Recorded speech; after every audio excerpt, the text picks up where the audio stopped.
ফিল্মি দুনিয়ায় কত কাণ্ডই না ঘটে যায়। কিছু সামনে আসে, কিছু থেকে যায় গোপনেই।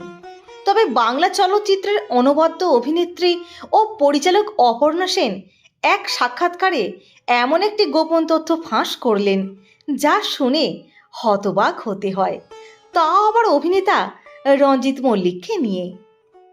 ব্যাপারটা তাহলে একটু খুলেই বলা যাক।